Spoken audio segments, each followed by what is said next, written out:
Well, good morning, good afternoon. Hi, everyone. My name is Benjamin Niaulin, and this is going to be exciting. We're looking at SharePoint 2016 today. We're going to look at, some of the rumors, what things we're worried about. There's going to be lots of demos. I'm extremely excited because we've got some very, very cool demos to show you.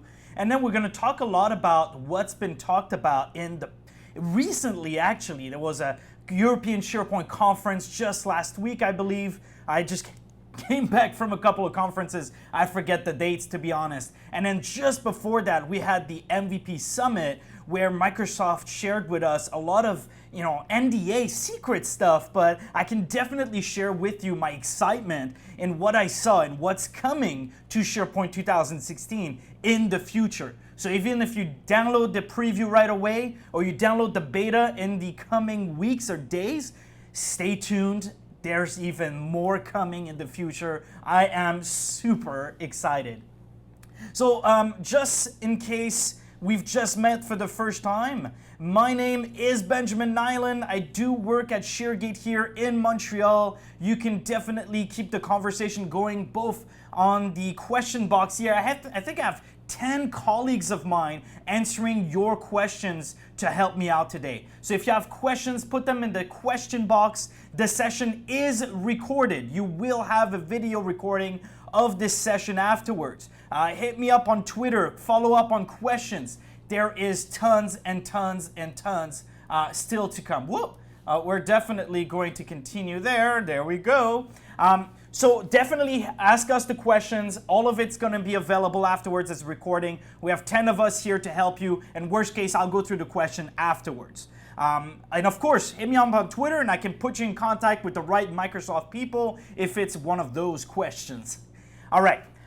Just so you know, Sharegate is giving out free migrations if you want to test out your SharePoint 2016. We thought, you know what, right now SharePoint 2016 is in preview. Download the Sharegate trial and it's going to work flawlessly with your 2016 destination for as long as the betas continue to work, so until the SharePoint 2016 release. This is fun because it's nice to download the beta. It's nice to start out with SharePoint 2016, but if you don't have your real content in it to actually see what it would work like, where there could be possible bugs or issues, it's not the full experience. So definitely check that out, and that's about the only time where I will talk about Sharegate today.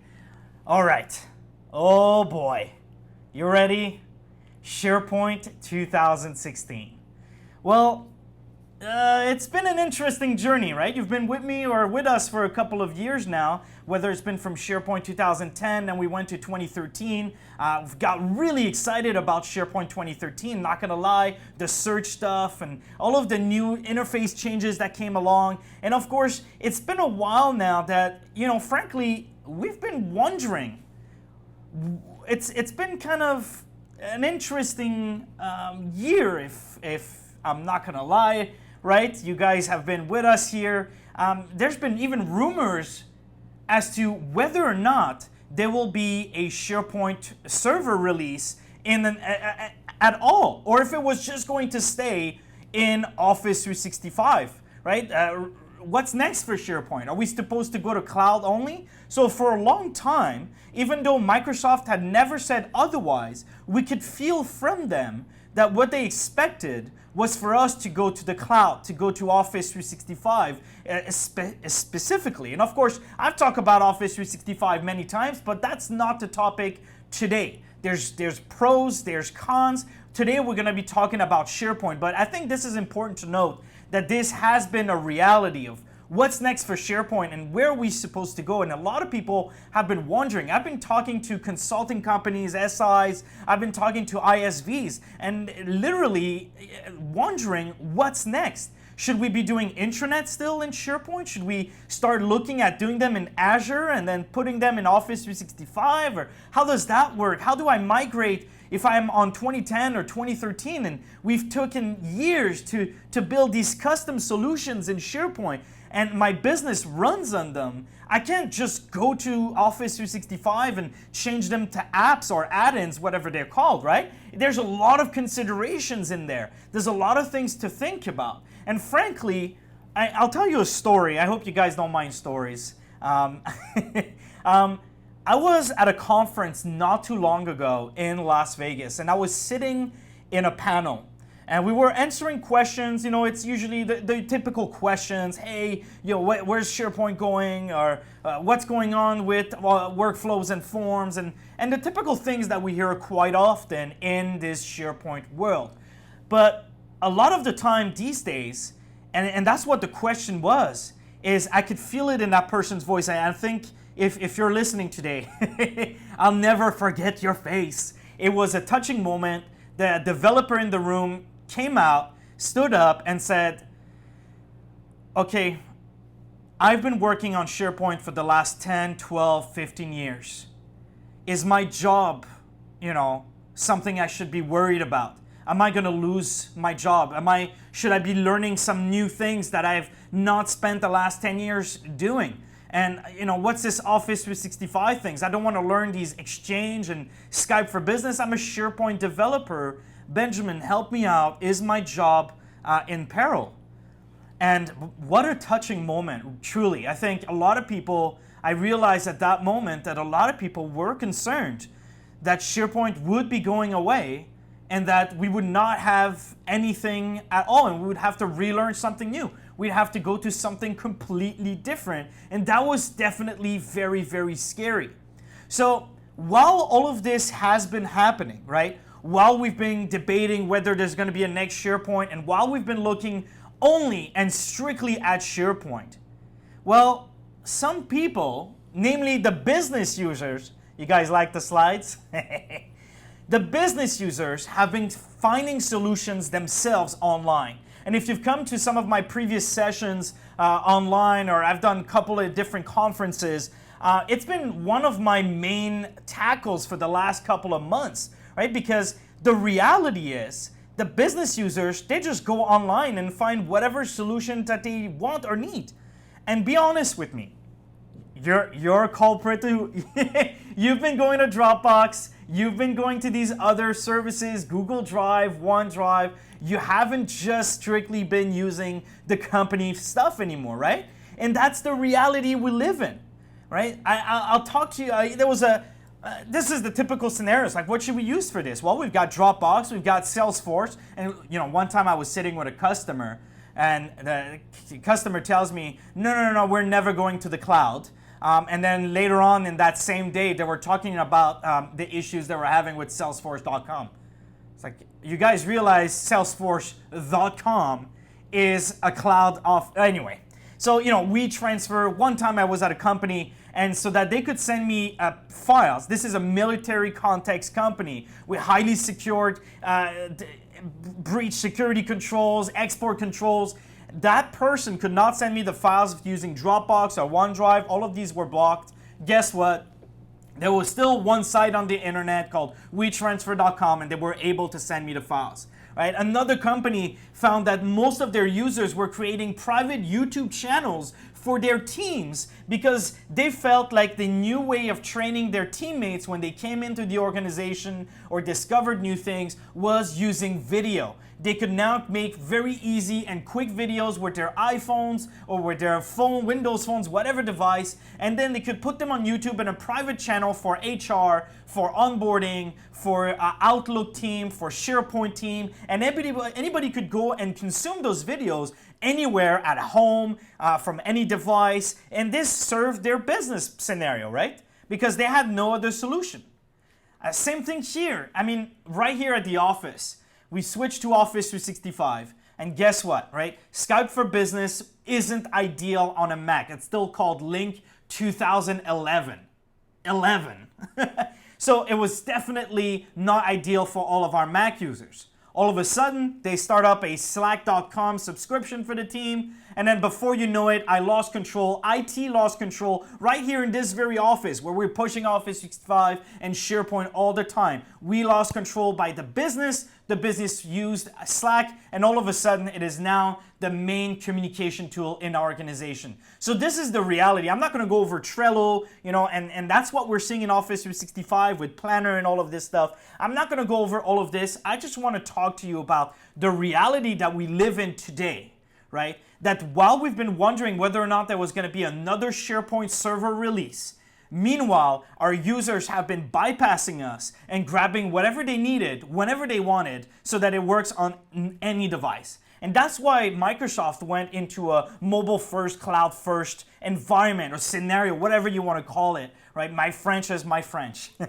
And what's happened here is that we've got confused and we thought we just needed to update SharePoint, but no, right? All of these things, and when I'm going to talk about hybrid, a lot of people associate SharePoint 2016 with hybrid with Office 365. Yes, that's going to be one of the main factors because you're not going to build your own YouTube, you're not going to build your own Trello, and you're not going to build your own OneDrive for your organization, right? That's too much effort. There is clearly not what every company in the world can spend the time building in-house so that it works on any device anywhere. And that's where we need to connect the Office 365 experiences to our different users.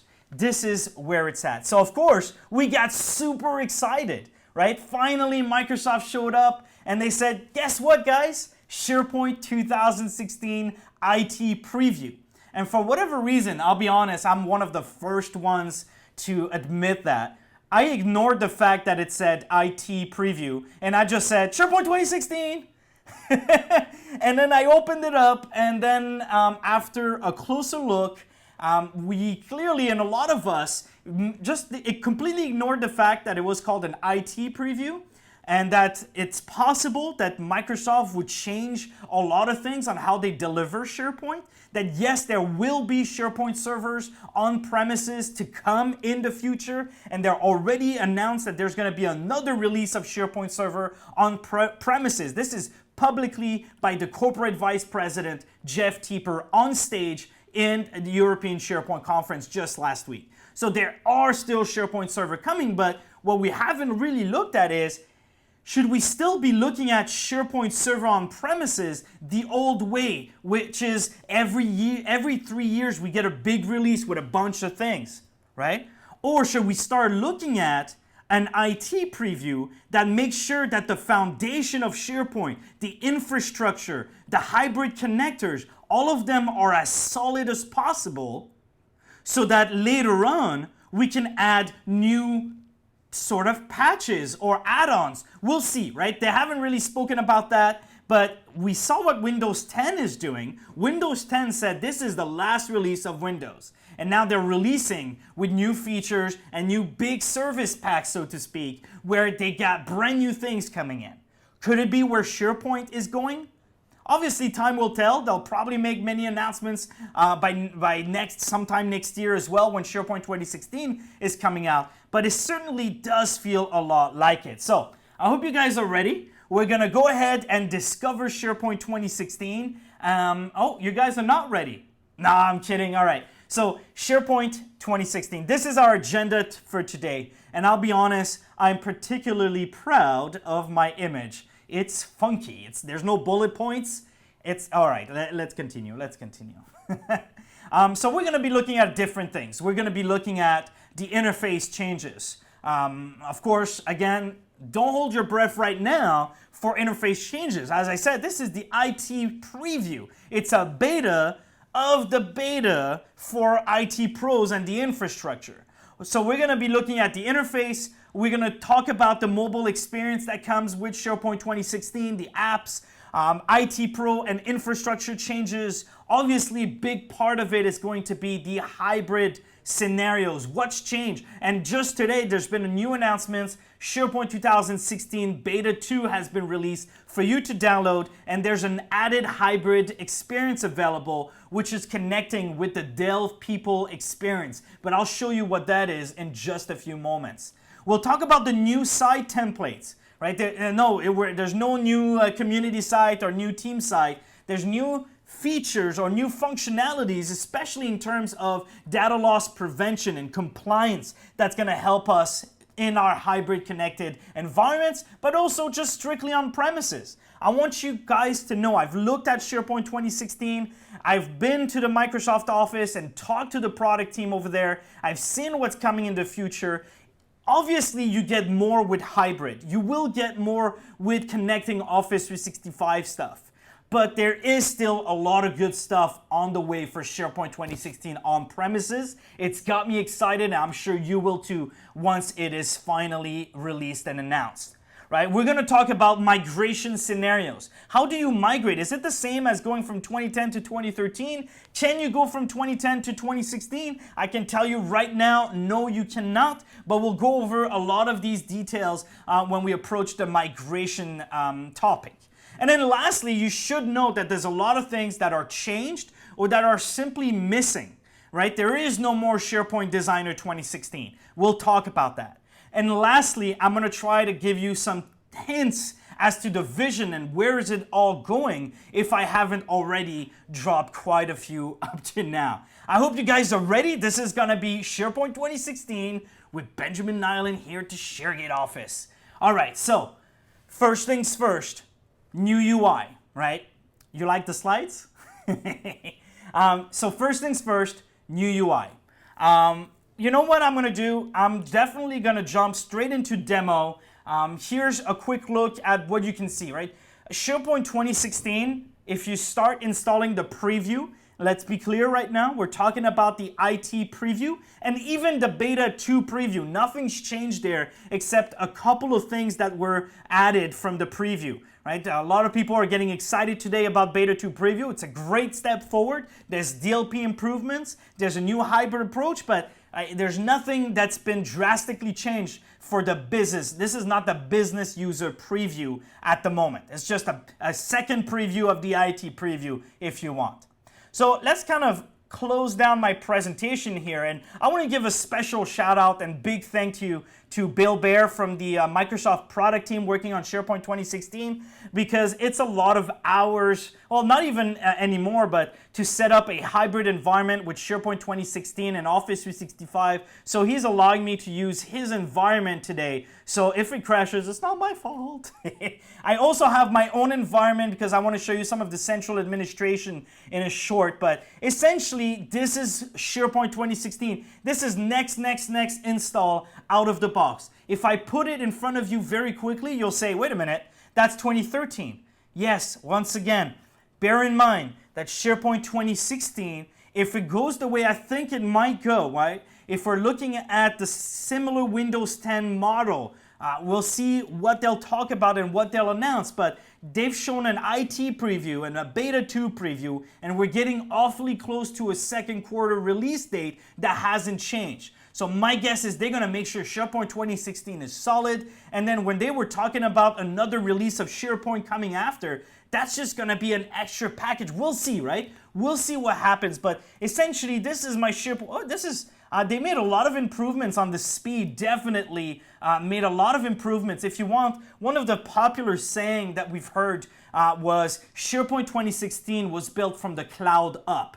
That means Microsoft had finally had to use their own server. They had to use SharePoint at a scale that's unimaginable, which is Office 365. And they had to run this server, so they had to make sure that it came with high performance, lots of logging, lots of analytics for them. So we're definitely going to see a lot of these come to our on-premises server release as well. So you'll see that the improvements in speed is already very, very nice. I click, obviously there's not a lot of content here. What else can we notice? Nothing is very much different, right? In terms of the interface for now. What we do see is that we do have the suite bar at the top here, so that if ever you do decide to connect with Office 365, your end users will feel comfortable, because it's important to note that your end users don't care whether you chose on-premises or on Office 365. They couldn't care less about that.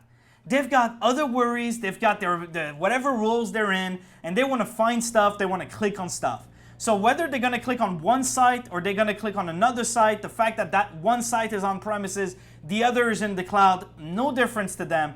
So in today's release with Beta 2 of SharePoint 2016 IT Preview, they announced that the app launcher that comes with SharePoint 2016 is now extensible. So you can modify it so that you can make it as close as possible, if you wish, to your Office 365 app launcher, or if you want to add your own custom links or whatever you want to your other apps or a custom intranet that you've built on the outside, whatever the case, you'll be able to add. It's going to be your SharePoint or your on-premises app launcher just as much as will be your Office 365 app launcher at the moment. I'm going to switch back into the Fabricam Healthcare Division team site that Bill Bear was kind enough to lend here. And I'm going to look at differences here. You'll notice that in terms of everything, my user, my app launcher is still here, and we'll talk about these hybrid connections. I have my document library. But what's changed here? Well, now, just like in Office 365, or very similarly, you will have your UI here at the top now, to make it a lot easier to upload and create content and sync. The new OneDrive for Business Next Gen Sync is already in preview for you to download if you want to test it out. Otherwise, the release should be very, very soon to remove all of those pesky sync problems that we've had in the past. But what's really cool is that you can just go on a document. You don't even have to select it, but you can just right click now and you will get the in context menu for that document. So I can go view the properties for the document, the version history, copy, I can download it, I can share it with people. You'll notice that the share screen has changed a little bit. Now we do have the shared with button that's right over here instead of clicking on shared with here and clicking on more. So quickly I can see who this is shared with and yeah, exactly. What's interesting though is, will you still need the ribbon? Right? That's a good question to ask.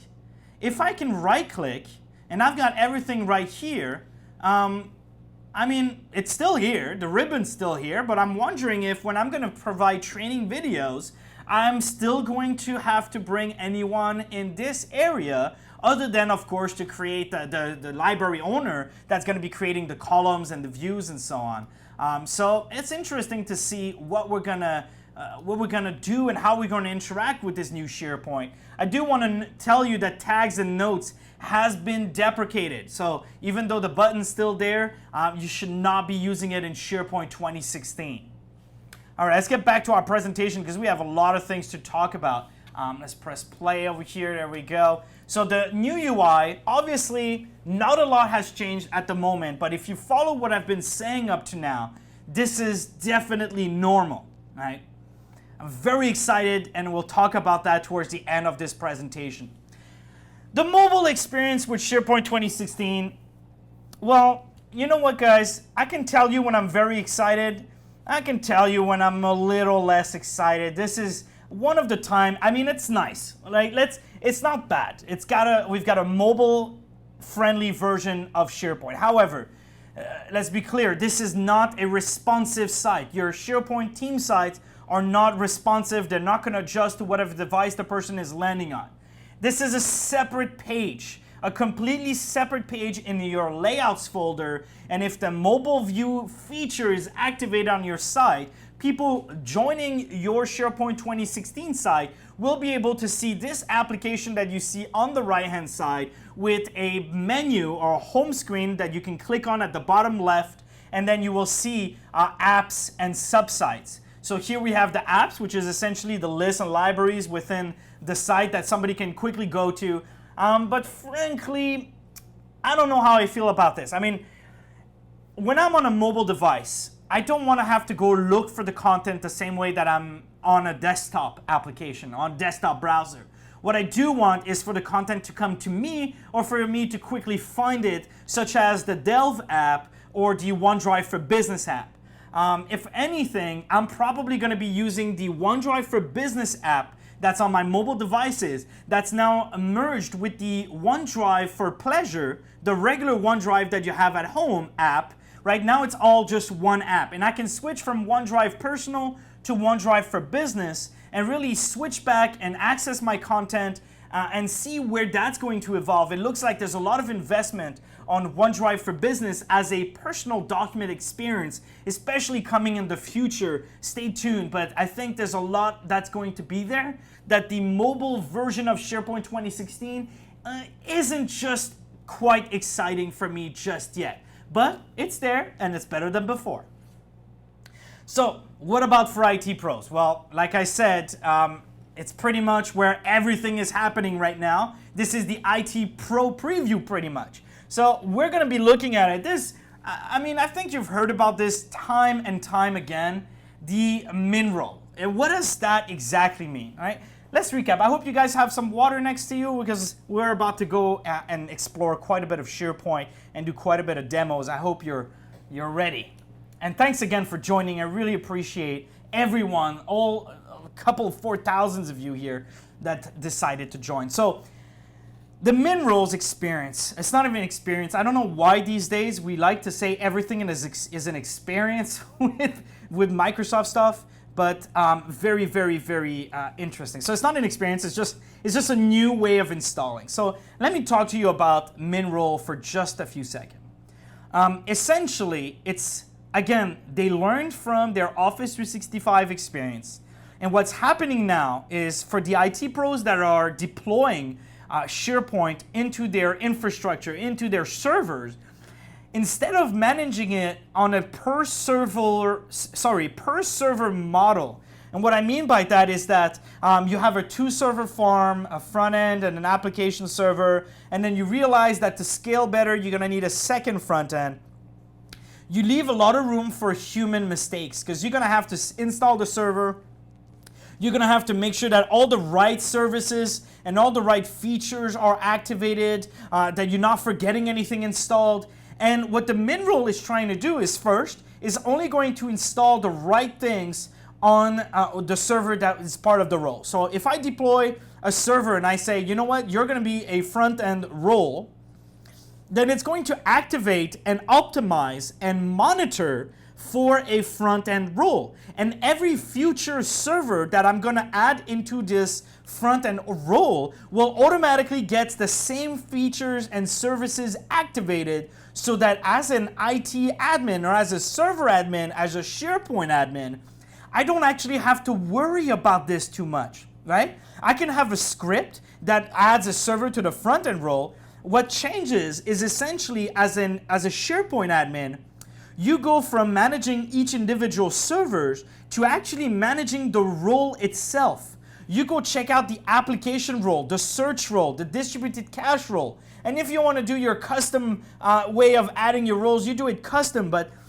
you manage the role itself and you decide what you want activated, what it means to be compliant to this role in your SharePoint farm. And any server that you decide to add in the future in this role will automatically get in that role, and all the features will get activated. And it's going to be perfect for those of you that want to scale, get large environments, that want to add servers as people grow in the environments. It's great for those testing, QA, production environments to make sure that everything it always respects what you have.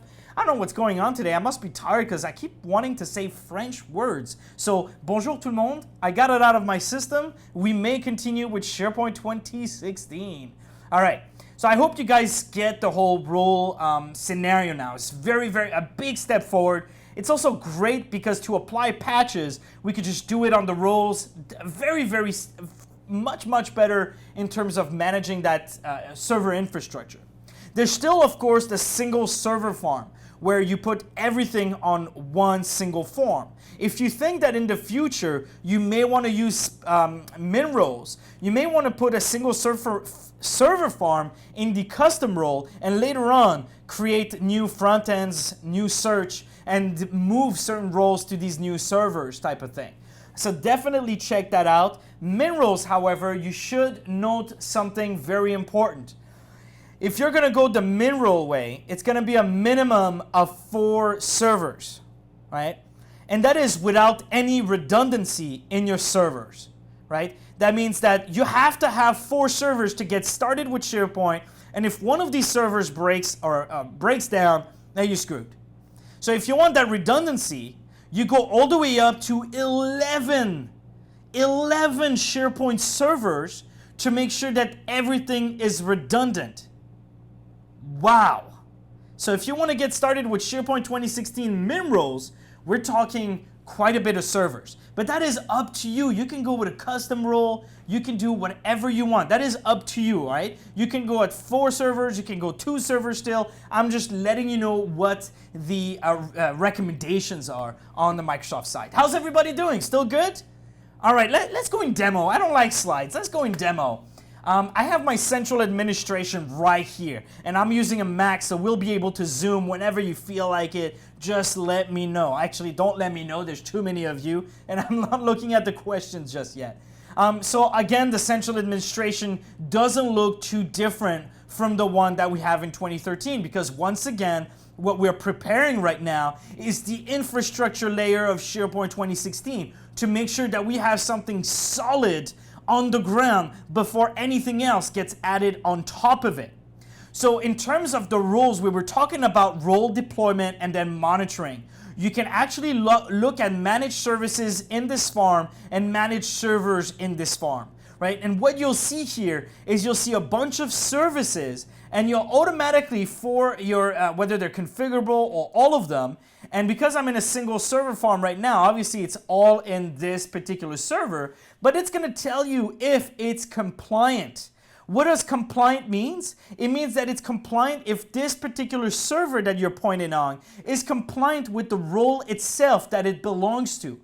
For example, if I'm looking at a server that is supposed to be a front-end server, or in the front-end server role at least, and somebody installs the central administration and a certain server like the search service and activates it, it's going to fall into compliance no, to let me know that this is not in compliance with the server. I usually have some things on what to do to fix it, or do it myself in the configurations. So I'll go back to system settings. We also have managed services on, I just view managed servers in the farm.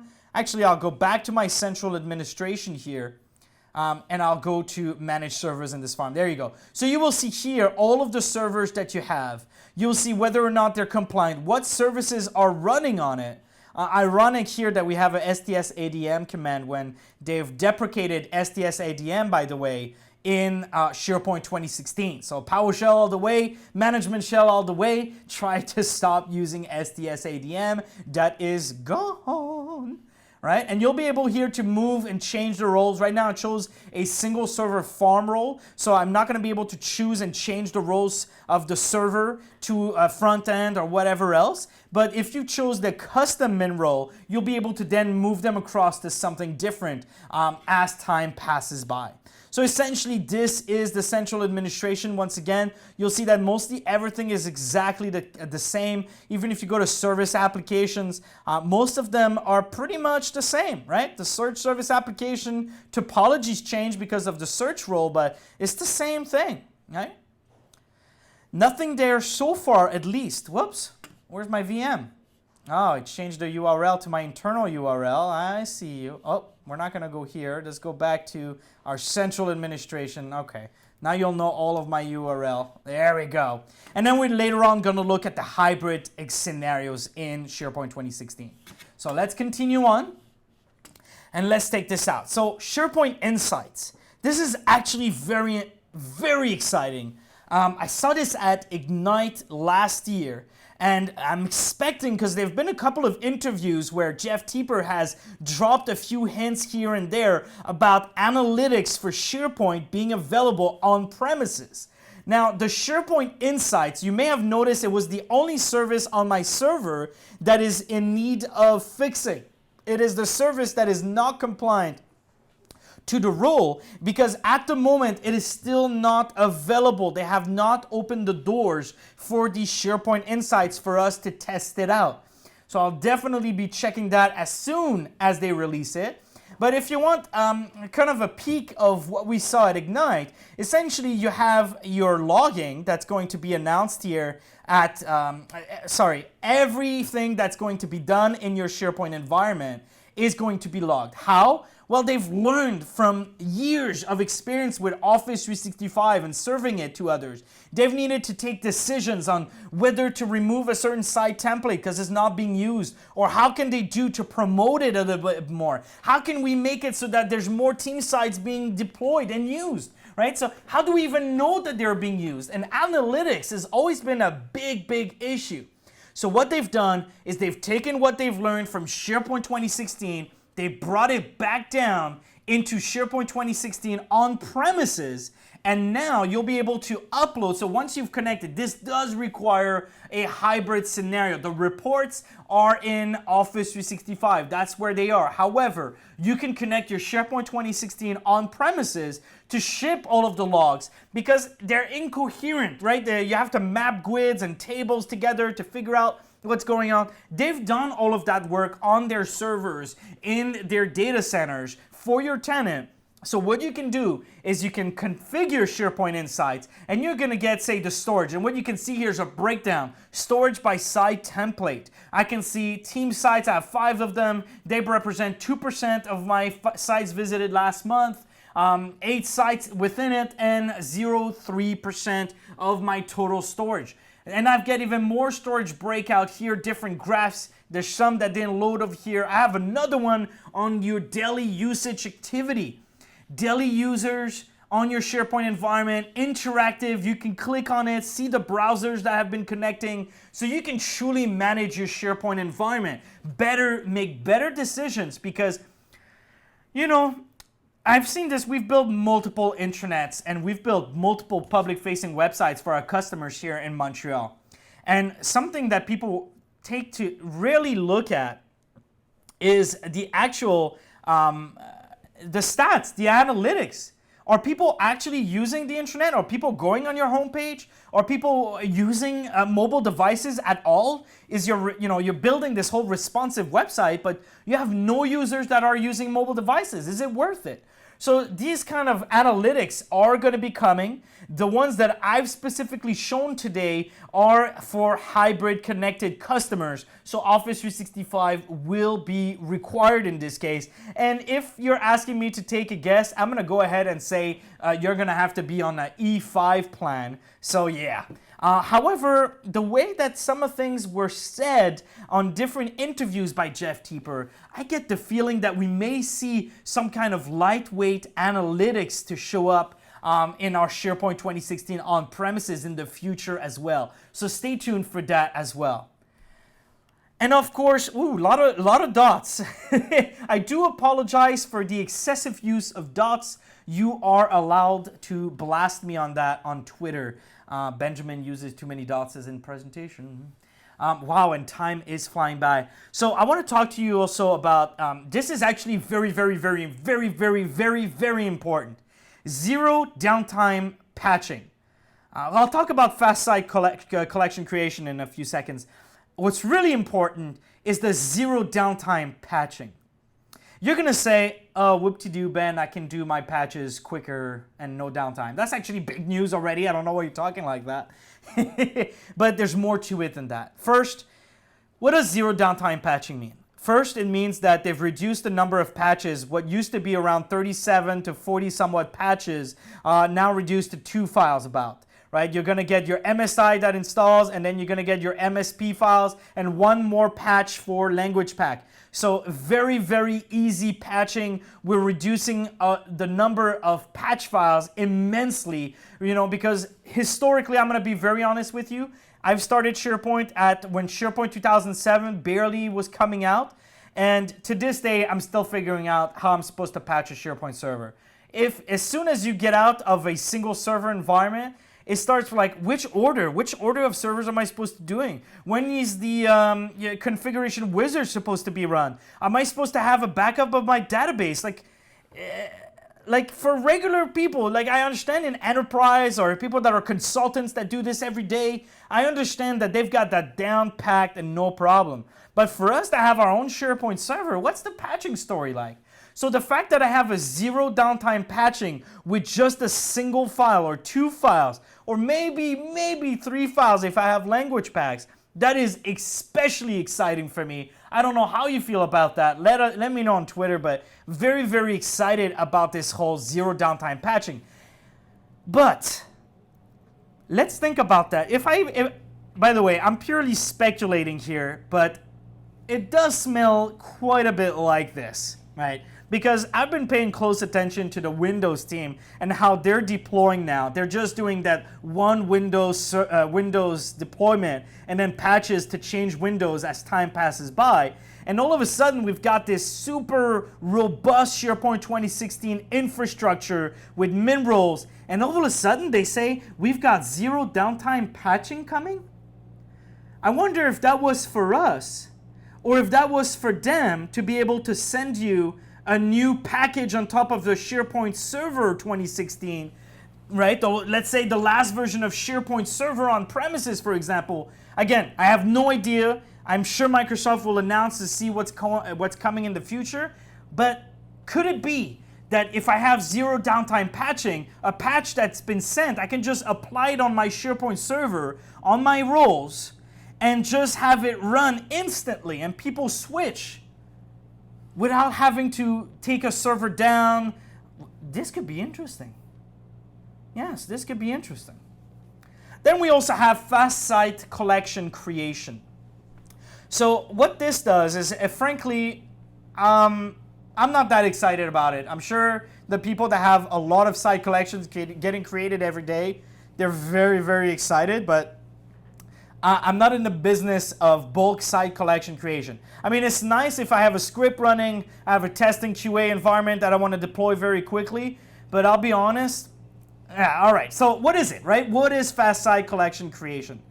Essentially what that is that it's going to create site collections at the SQL Server level. It's going to skip the back and forth with the SharePoint server to create it. It is only and strictly using PowerShell. This is not you going into the central administration and clicking on new site collection. Right? This has nothing to do with that. This is all about PowerShell, you selecting a template that you want to be the master, and then every time you create a site collection using PowerShell, you can say from site master, I forget the exact control, but it's going to create the site collection at the database level and thus making it a lot quicker. They were advertising speeds of up to 1 site collection per second, and that's what they use in Office 365 now. So we'll see what comes, and if we're actually going to use it, I can definitely tell I'm going to use it for my testing QA environments or anything that I'm scripting. On my day-to-day life, I don't think that's going to impact me that much, though. Definitely exciting. Whoops, I lost my microphone, so permit me to put it back on, otherwise the recording is not going to be as good. There we go. Large file size limit. So before, the max file size that you could put on SharePoint in a document library was 2 gigabytes. They've moved that up to 10 gigabytes. So you don't need any RBS, or you don't need anything special. They use their shredded document technology, right? Shredded storage. I was trying to figure out what the name was.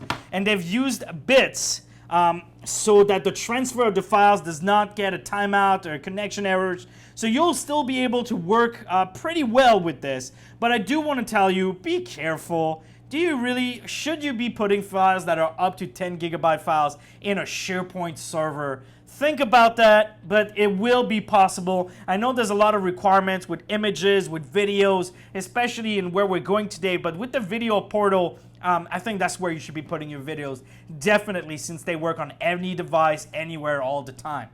So, and this brings me, if we're going to be talking about document libraries, obviously I'm going to be talking about the 5,000 view threshold. Oh boy, right? So you've heard about this, right? You go to a document library, and eventually, if you haven't really paid attention, or you just put a bunch of documents in it, you get close to the 5,000 view threshold. It's important to note because a lot of people think that the view threshold is the limit. The view threshold is a view threshold. The limit of documents in a document library is 30 million documents. 30 million documents in one document library. That's the limit. 5,000 is a view threshold, because what happens is when a person visits a document library, where is the content? The content is actually in SQL Server. And what happens is we have to go and we have to query SQL Server to figure out what documents are in that document library. So it's a query.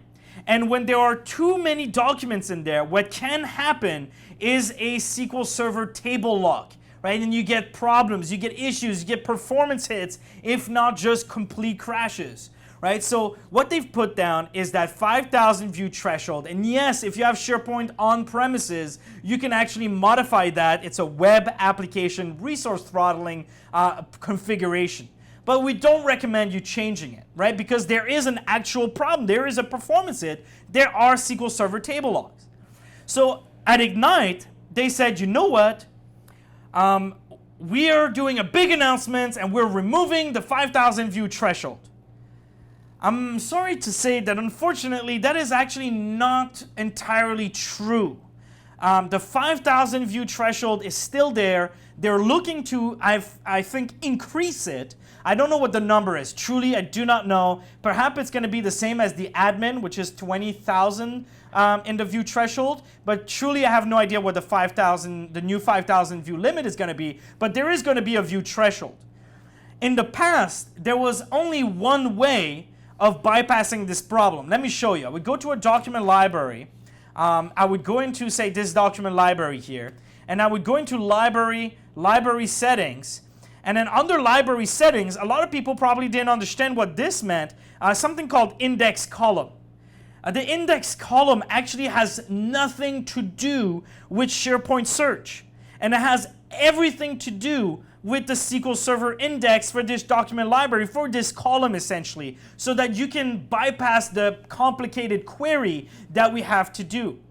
Another way of bypassing it is to actually activate metadata navigation and filtering for your document libraries, because what that's going to do is it's going to automatically create these index columns for you as it goes, right? So essentially, in the past, if you thought you were going to have a 5,000 view threshold limit before you would even start using the document library, or at least at 2,500 documents, you would go into the library settings, you would click on index column, and you would choose the right column, right? Because this only applies to views, to SharePoint views.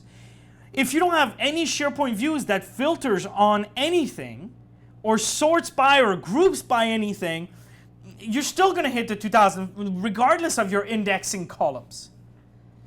So I think it's very, very important for everyone out there, right, that you understand that in SharePoint 2016, what we have is automatic management of indices, or automatic index management of your document library.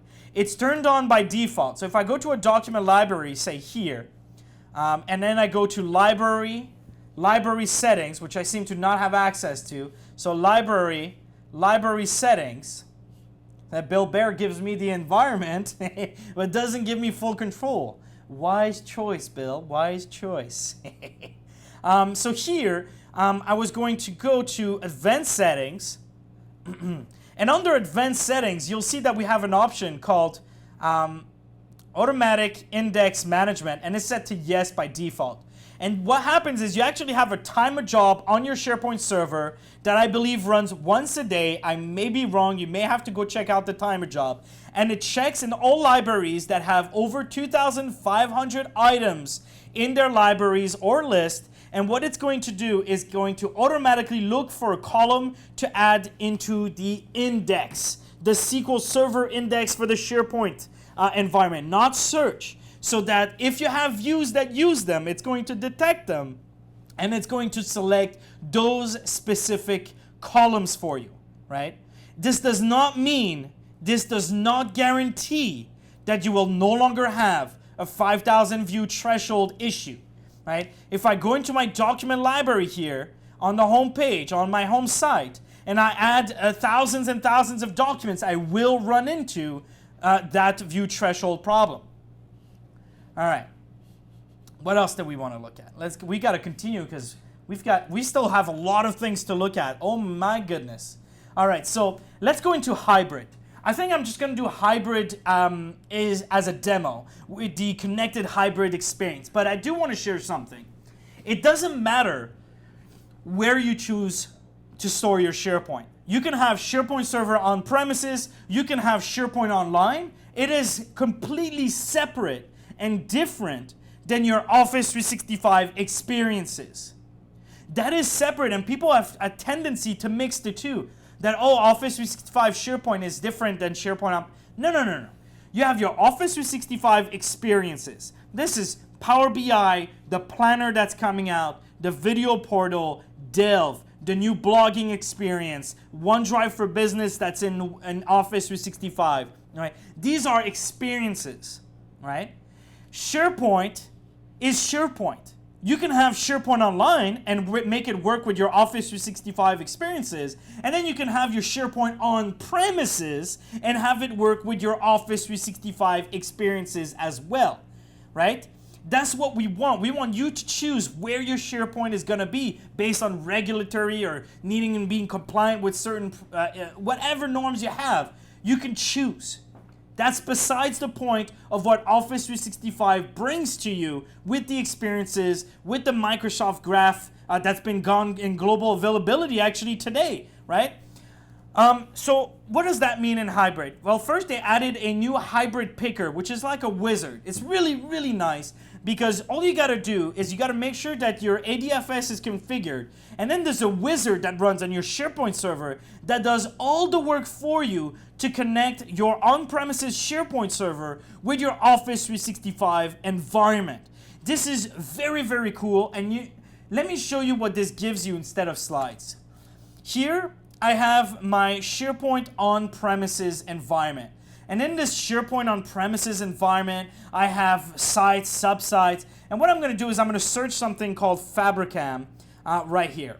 So I'm going to search for Fabricam, and if you notice, I said search in my site collection here.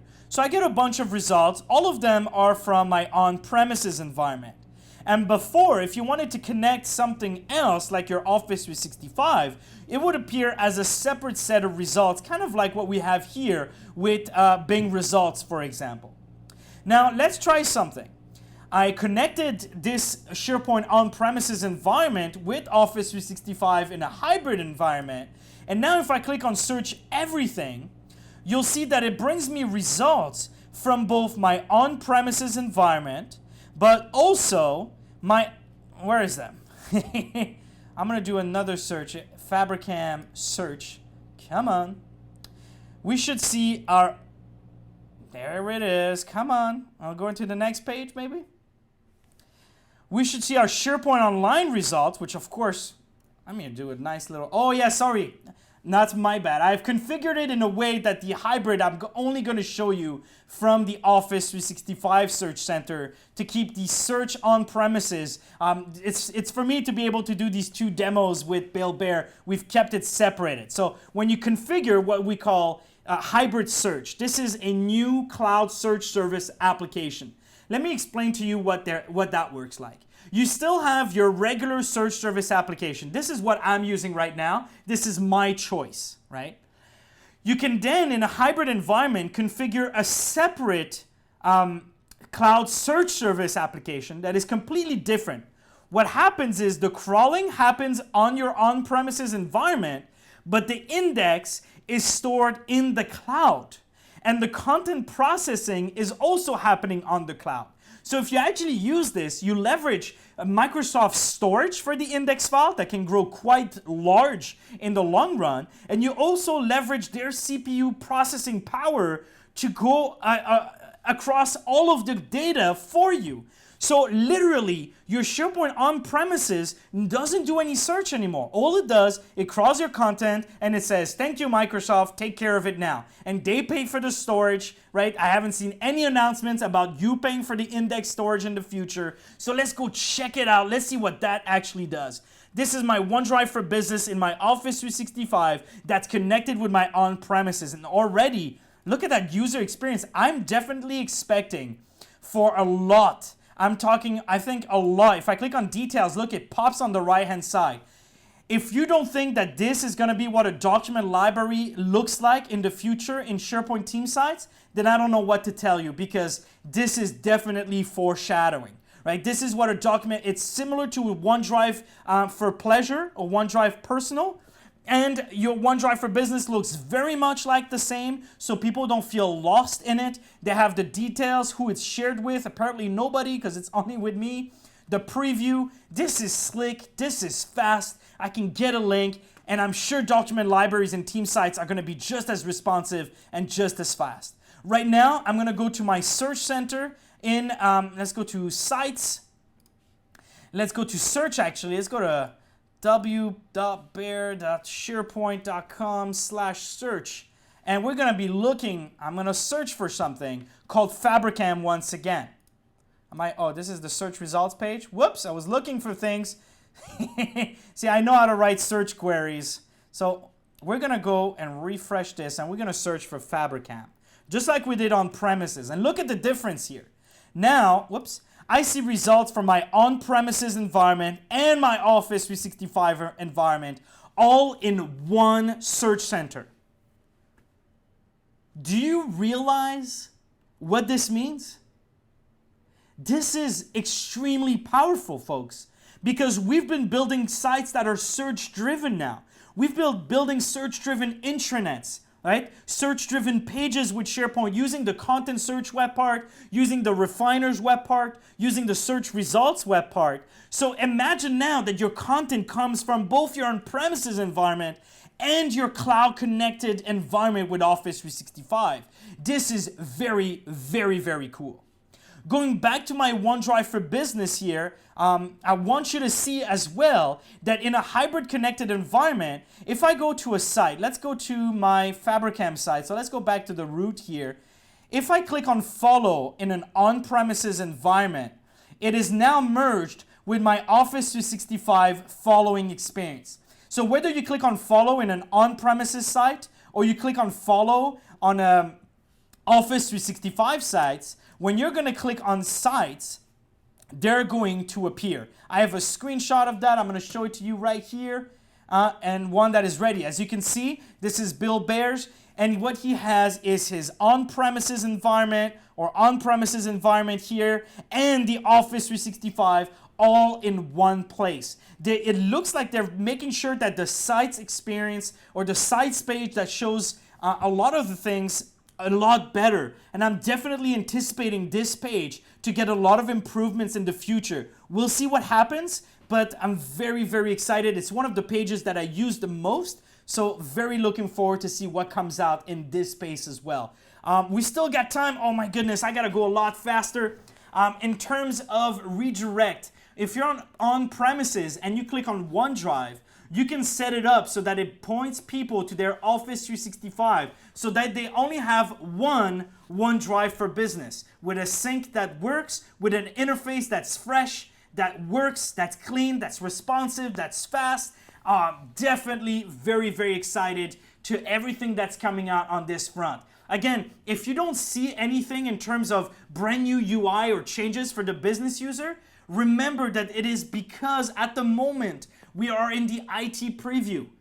There is still a lot coming for the SharePoint team sites. A lot that's going to get everyone very, very excited. I promise. Right? So let's continue on here. So all about hybrid search at the moment. The IT preview is about making SharePoint robust on your servers, scalable, easily patchable, easily manageable, really. And of course, adding that hybrid search experience with this new cloud search service application to connect your Delve, your content search web part, your search center, search-driven sites, right? If I go in my Office 365 and I click on Delve, if you're familiar with Delve, it's where I can see all of my content and all the things I'm working on. If I look for Fabricam once again, it's going to include content from both my on-premises environment and my Office 365. Look at this. If I click on it, I'm now in my on-premises URL, on-premises environment.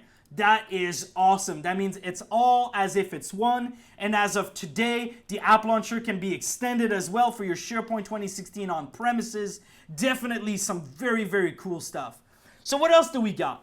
Well, if you don't mind sticking around for another 5-10 minutes, because I'm recording this anyway, so I have to continue on. We'll answer your questions. I know all my friends, my 10 friends at the office have been answering questions. I'll get back to them and I'll stick around as well. If you have to go, I do understand. The new stuff coming out, we've got the Compliance Center site and e-discovery. We're going to get previews with pictures and videos, site folders so that every site that you belong to, you will see in your OneDrive for Business. Project Server is now integrated in SharePoint Server. When you install SharePoint Server 2016, you get Project Server installed. It's part of it as well. Now, licensing-wise, it might be different, but it's part of the SharePoint Server now. So all for those heavy-duty task management, you get there. So I'm going to do a demo of everything we see here, including durable links, because it's something that I absolutely wanted to show you. Let's go back into my on-premises environment. I have this document library here on the root site, and I added a document called the 2012 Pricing Guidelines. Here, I'm going to have, as you can see, I have Office Online Server, which is essentially the new Office web apps, but on premises, right? It's still on premises. It's called Office Online Server, but it's a server that you install.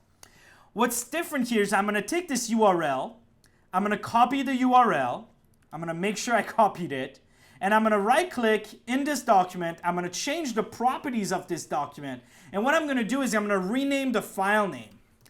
I'm going to save this, and technically, right, a URL should no longer work anymore. Let's check it out. I'm going to paste the URL that I had gotten before. You can see the file name is still the old file name. Let's press enter. The document still opens. Whoa. Durable links requires your Office Online Server though. It is a separate install from SharePoint Server 2016.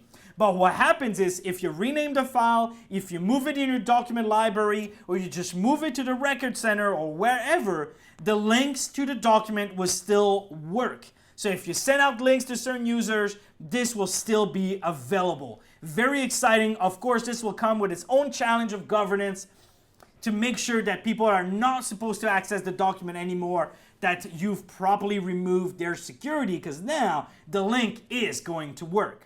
Let's check out the new sites quickly. We've got the in-place hold policy here. Same as before, it leverages the search to find something and then get statistics, for example, and find and preview the results. So it uses the search to find any document that's used in this litigation that we're in using Contoso or Contoso Pharmaceuticals, and I can hold relative to the create date or for a certain time period as well. So this is very, very nice, and since the search is now hybrid with the cloud and on premises, this provides us with a lot of added value. Same thing for the sensitive information discovery in the compliance site.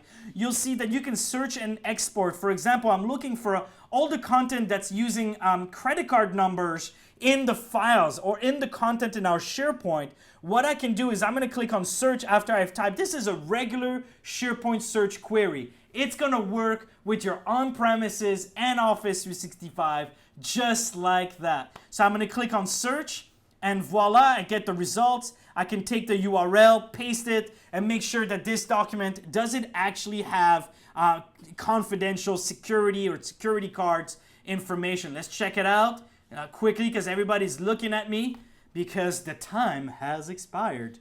Let's look at the candidate profile. Let's open up this document, Garth. Did you put the credit card number? You're not supposed to do that. All right. So we've got also a brand new document deletion policy center. This is an amazing site that allows you to create policies. We can look at a sample My Site policy, for example. Once you create these policies, you assign them to templates, and then you assign the templates to different site collections or entire site, multiple site collections at once. So for example, modify date plus 5 years, you put the My Site in the documents in the recycle bin. And you can easily create these policies now, both your on-premises and Office 365 environments, and get that for you. This is what I wanted from those retention policies that we used to build by document library. Now it's centralized and it's better than ever. Definitely love this aspect. All right, let's finishing up here. We've migration. Simple. There is only migration from SharePoint 2010 to 20. Whoa, no. There is only migration from SharePoint 2013 to 2016. That's it. And it's only database attach upgrade. There's nothing else. There's no site collection deferred upgrade. It's database attach, and that's it. Right? If you're looking for anything else coming out from me, no. You're going to have to make sure that your custom solutions still work. Frankly, everything should still work because 2013 and 2016 still have a pretty similar, how can I say this, interface and most of everything has been done at the infrastructure level. What you should know, SharePoint Designer is no longer going to be made. There is no SharePoint Designer 2016. However, until they release some of the tools that's going to help us do what we used to do for workflows or for views and forms perhaps, such as InfoPath, whatever they're going to add for us, and they've hinted at a couple of things, that's not going to be available. However, you can still use SharePoint Designer 2013 with all of our Office 365 and SharePoint 2016. So until they announce some of the new stuff, and the new stuff looks cool, right? Definitely continue using that. It's fine. Excel Services is no longer part of SharePoint. Now it is part of Office Online Server. So you need Office Online Server. Basically, they merged Excel Services with Excel Web App that came afterwards in its time, and they merged that into one in 2016 for Office Online Server 2016. There is no more SharePoint Foundation, so you're going to have to pay for SharePoint or look for Office 365 instead. There's no more SQL Server Express and standalone mode with SharePoint. There's no longer STS ADM command lines, and there's no more tags and notes. Again, remember, this is the IT preview. A lot of things were not even supposed to be announced, like SharePoint Designer announcement came too early. There's some things that are in the works. They're not ready to talk about it yet. Take my word for it. It's going to be cool when they do start talking about it. So just stay tuned. SharePoint right now is in the works. As Jeff Teeper said, and I was very excited, they have a renewed focus on SharePoint. Look at that circle. It says it all. OneDrive for Business and SharePoint. You start with the little guy at the top, you work by yourself in your OneDrive for Business. They're going to make it easier to then move to a group or to a team site, to work in SharePoint, to secure it, and then add other sort of analytics, Power BI, and other things, connected experience and apps. SharePoint is back in the center, folks. They're putting back everything. And look at this slide. Team sites is being modernized. Right now, you looked at the SharePoint 2016 IT preview, the beta 2 of the IT preview, and now they're looking at, you can't see the text behind in the slide, but it says investment areas. I already took a peek at that. They're modernizing the SharePoint team sites. They're modernizing to make it look crisp, to make it work the way we expected. I'm very, very excited to see how that comes out in the future. Expect that as well. SharePoint 2016 is not just 2013 with hybrid. There's still a lot more to come, and it's all very, very exciting. I've seen it, and folks, it looks great. I'm very happy to see this focus on document lifecycle that makes sense, to go from an OneDrive for Business document to SharePoint team sites, and so on. Folks, I believe that SharePoint is back on the map. I know it was never gone, but now there's no doubt in my mind. It's okay if you're evaluating whether you're migrating to another SharePoint, go to SharePoint 2016. Take my word for it. It's going to be a robust platform at the infrastructure level, easy to patch, connected to hybrid if ever one day you decide to go to Office 365 for the experiences. And better yet, there are still things to come, still investments made. Jeff Teeper is back. All of the teams are oriented and directed in the same direction to make that modern collaboration happen. Thanks for joining us. Thanks for sticking around for an extra 10 minutes. I'm so happy you've decided to take that time with you. Thank you. Continue the conversation on Twitter @BNiaulin. Some of you I may see at SharePoint Fest. Let me know if you want one of the discount codes. I'll see you next week. Got the not next week, on December. Got a keynote there, and we're gonna be showing some more SharePoint 2016 stuff. So definitely see you there. Awesome. Thank you.